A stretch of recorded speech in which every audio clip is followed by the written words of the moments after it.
refleksi saya secara pribadi dan mewakili saya dan Pak Mugianto. Yang pertama, banyak hal baru yang kami dapatkan selama pelatihan ini, baik ketika kita berada di SMPN 1 ini maupun ketika kita datang berkunjung ke SMP Paku, ke SMP Bentok, bahkan sampai hari ini banyak sekali pengalaman yang saya dapat dan tentu Bapak Ibu juga dapatkan, baik dari rekan-rekan sesama peserta pelatihan maupun dari tim pengajar yang dari awal sampai hari ini mengajar, membimbing kita, mendampingi kita dengan sangat sabar, dengan sangat solid, dan penuh sukacita dan kerendahan hati berbagi ilmu, berbagi wawasan untuk kita semua. Jadi saya tidak bisa sebutkan satu persatu, banyak sekali pengalaman dari Bapak Ibu. Belajar bagaimana Bapak Ibu mengelola kelas, mendengar pengalaman Bapak Ibu ketika ada kasus misalnya apakah berkaitan dengan anak yang berkebutuhan khusus dan lain sebagainya. Itu juga menjadi pengalaman yang sangat berarti bagi saya secara pribadi. Saya percaya juga Pak Muji demikian. Demikian juga halnya berkaitan misalnya dengan administratif kelas ya, misalnya berkaitan dengan pembuatan EPP dan lain sebagainya. Kemarin saya tuh waktu kita in 3 ya, saya berterima kasih kepada Kak Fitri karena membagikan RPP. Terima kasih Kak Fitri, itu sangat membantu sekali bagi saya dan bagi sekolah kami, karena saya juga akan berencana memberikan bahwa ini adalah salah satu contoh dari rencana pembelajaran mendalam atau RPP yang bisa menjadi acuan nanti ke depannya, terkhusus di semester berikutnya dalam rangka kita menyusun rencana pembelajaran di sekolah kita masing-masing. Jadi terima kasih untuk itu. Selain itu yang saya dapatkan juga bahwa kegiatan pelatihan ini benar-benar membuka wawasan berpikir saya, seperti yang saya sampaikan kemarin, karena sebenarnya kemarin saya juga sudah berrefleksi ya bahwa menjadi seorang guru kan kita tidak hanya mengajar masuk ke kelas, kasih materi lalu selesai, penilaian selesai, tidak.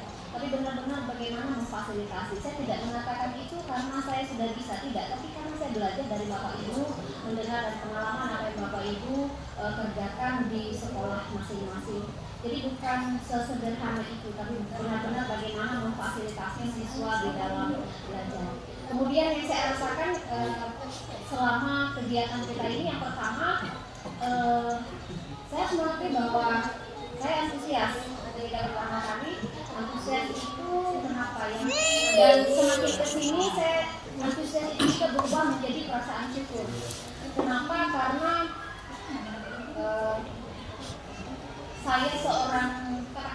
saya adalah seorang guru biasa, tapi diberikan kesempatan untuk mengikuti kegiatan ini, belajar dari Bapak Ibu, belajar dari tim pengajar yang luar biasa. Itu adalah sesuatu yang harus saya syukuri. Apalagi ini angkatan pertama. Jadi kan tidak semua orang begitu. Berarti saya termasuk salah satu orang yang beruntung bertemu dengan Bapak Ibu, belajar dari Bapak Ibu, belajar juga dari para tim pengajar. Jadi rasa antusias yang kemudian semakin menjadikan saya bersyukur sebagai seorang pribadi, dalam hal ini juga sebagai seorang guru. Saya mendapatkan pelajaran, saya mendapatkan teman baru, Bapak Ibu sekalian. Saya juga bertemu dengan tim pengajar yang solid. Itu juga suatu yang luar biasa bagi saya, yang harus saya syukuri. Meskipun kita berangkat dari latar belakang sekolah yang berbeda-beda, tapi ketika datang ke sini kita dijadikan satu dalam satu kelompok. Awalnya saya, Ibu Mahreta dengan Pak Indra, sebelumnya kami tidak saling mengenal, tapi begitu digabungkan menjadi satu kelompok, itu seolah-olah kami sudah mengenal lama. Jadi terima kasih untuk hal itu luar biasa sekali menurut saya. Meskipun begini, saya juga harus jujur mengakui bahwa terkadang muncul juga perasaan lelah seperti itu. Perasaan lelah mengingat kegiatan kita, apalagi pada saat in 1 itu kegiatan kita juga cukup padat, tambah juga tugas juga, belum lagi kita juga punya kesibukan, punya kegiatan lain di luar daripada kegiatan ini. Jadi saya tidak bisa memungkiri ada perasaan itu yang muncul ya. Tetapi energi dari Bapak Ibu sekalian ketika kita bergabung di sini, seperti Kak Eva tadi katakan, itu kan juga membuat membuat saya juga termotivasi untuk meskipun ini lelah dan lain sebagainya itu tetap apa ya, semacam tetap survive atau apa begitu ya.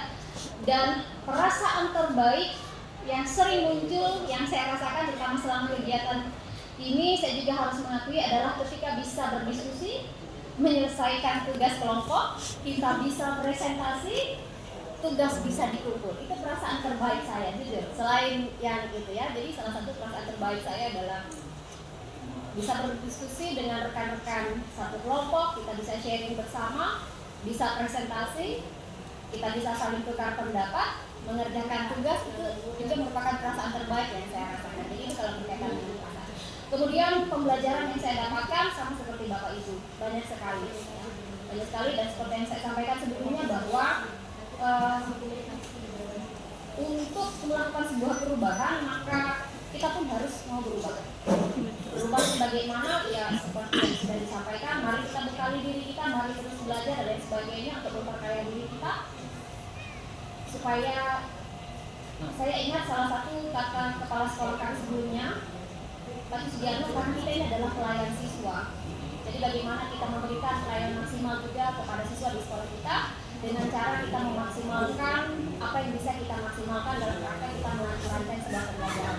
Dan kedepannya ya, saya secara pribadi berharap ya, kedepannya saya akan berusaha meskipun pelan-pelan, karena saya juga sambil belajar untuk menerapkan apa yang sudah kita pelajari seperti yang tadi Pak Rino dan bapak-bapak yang lain katakan di Negari Pematang Karau, untuk menerapkan ini di sekolah.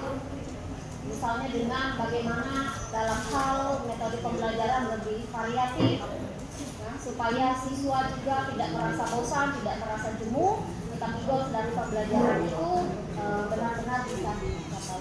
Itu saja dari saya, terima kasih, selamat pagi. Dan oh ya, ini lupa saya juga sampaikan, padahal di sini sudah saya tulis dan kalau diukur nanti akan terlihat. Ada juga perasaan sedih Bapak Ibu. Sedihnya kenapa? Terutama dari I3 dan sampai hari ini. Saya kan harusnya ada teman, lihat saya. Jadi di sini sudah saya masukkan, ada perasaan sedihnya itu. Jadi apalagi dari kemarin ya, semua duduk begitu. Saya tuh seperti merasa seekor nasi.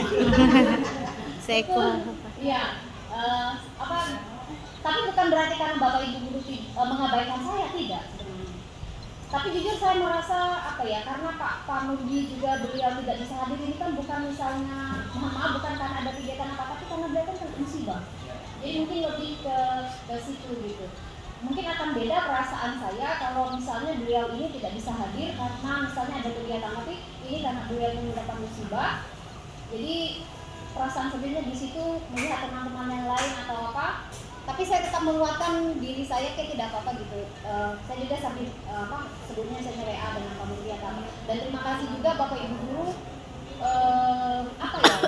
Meskipun saya sendiri itu seperti tidak aneh. Artinya Bapak Ibu guru melihat saya itu tidak aneh begitu ya. Tidak aneh. Jadi terima kasih itu adalah energi positif untuk saya. Jadi meskipun pembimbing tidak ada, tapi terima kasih Bapak Ibu guru. Saya merasa tidak sendiri meskipun teman seperti saya tidak bisa hadir karena beliau memang mendapatkan musibah. Terima kasih, selamat pagi. Kasih